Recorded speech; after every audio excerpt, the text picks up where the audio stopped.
একটা বক্তা পানি দিয়ে এখানে আছে, ওই শয়তান এখানে আসছে কিন্তু প্রকাশ করতেছে না। আপনারা না বললে হবে না, আমি বুঝি, যেহেতু ডাইরেক্ট নাম ধরছি ওই জন্য আর বলার সাহসই পাচ্ছে না, ও ভয়েই বলবে। কেন ওর ক্যামেরা কোনটা আমি কেমনি বুঝবো? ইসলামিক সিটি টিভি এই চ্যানেল থেকে আমার একটা ওয়াশ ছাড়ছে, লেখছে বক্তা যখন মাহফিলে ঘুমায়, আর বক্তার মাহফিলে ঘুমানোর দৃশ্য দেখে কুমুটি খেপে গেছে। কথা বোঝেন নাই? এটা একটা চ্যানেলের কোনো ওয়াজ ছাড়ার একটা বিষয় হলো? বলেন আপনারা যে বলেন হুজুর আপনারা ভালো ওয়াজ করেন। একটা মানুষ, আমি যে জায়গায় আসলাম কয় ঘন্টা সফর করছি আপনারা জানেন তো? মাহফিলে আইসা দিনের বেলায় হালকা একটু ঝিমানি আসছে, আমি চোখে পানি দিচ্ছি, টিস্যু দিয়ে মুছতেছি, এই দৃশ্যগুলো ধারণ কইরা লেখা দিছে বক্তা এসে মাহফিলে ঘুমাচ্ছে। তো এইবারই শেষ, এরপরে যদি আমি আপনাদের কোনো উল্টা পাল্টা দেখি তাহলে যশোর সাতক্ষীরার কোনো মিডিয়াকে আমি আমার আলোচনা রেকর্ড করতে দেব না। কারণ ভাই সমালোচনা হয় আমাদের, আপনি আলোচনা রেকর্ড করেছেন, আমার ভুল থাকলে ওটা আরো কেটে বাদ দেওয়া লাগবে, না দিয়ে বাঁশ দিচ্ছে। কত বড় বেয়াদব, চিন্তা করছেন? কত বড় বেয়াদব। আপনারা আলোচনা রেকর্ড করবেন, ভালো যেটা সেটা প্রচার করবেন, মন্দটা কেন প্রচার করেন? আপনারা তো ওয়াজ মাহফিলের চ্যালেঞ্জ খুলছেন, তার মানে কি একটা বক্তার ভালো বক্তব্য আপনারা ছেড়ে দেবেন, এটাই তো আপনাদের টার্গেট। এত কমেডি কেন, এত গান কেন, এত সিনেমার পোস্টার কেন, নায়ক নায়িকা কেন? কন এগুলো কি একটা চ্যানেলের থাম্বনেল হয়? একটা বক্তার সাথে একটা মেয়ে মানুষের ছবি দিয়ে ছেড়ে দিয়েছেন ডিজিটাল ভাবে। আপনাদের লজ্জাও হয় না যে কয়েকটা টাকার জন্য এরকম একটা বক্তার সাথে একটা নারীর ছবি? আল্লাহকেও ভয় করেন না আপনারা? বলেন। সারা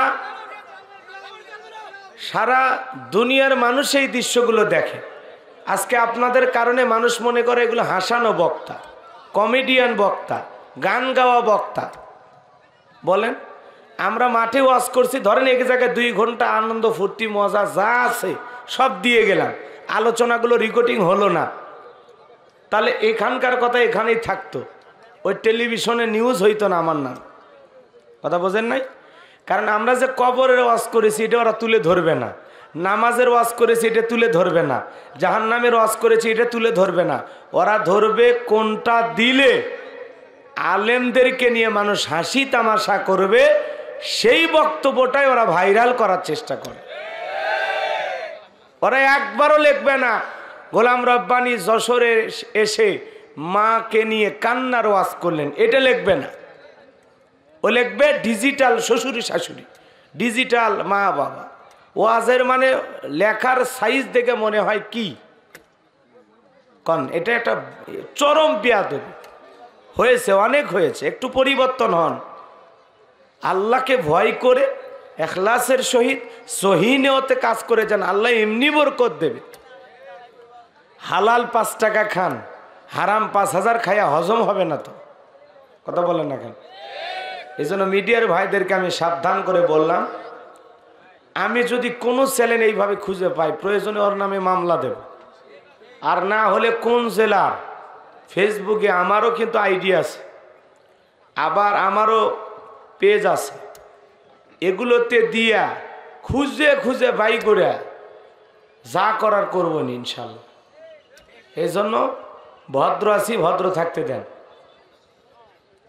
আপনার আমার আলোচনা রেকর্ড করার দরকার নাই। যে বক্তা মাহফিলে এসে ঘুমায়, গান বাজনা বলে, কমেডি বলে, সে বক্তার ওয়াজ রেকর্ড করে কি লাভ আপনার?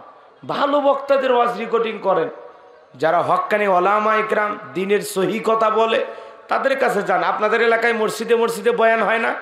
প্রতি জুমার মসজিদে তো হুজুরেরা খুব সুন্দর 50 মিনিট 40 মিনিট বয়ান দেয়, এগুলো রেকর্ডিং করেন, এগুলো ছেড়ে দেন। কথা বলে না কেন? ওই হুজুরের 52 দিনের 52টা জুমা যদি রেকর্ড করে আপনারা ছেড়ে দেন, ওই হুজুরও ভাইরাল হয়ে যাবে। কথা বলে না কেন? তো এগুলো তো করবেন না।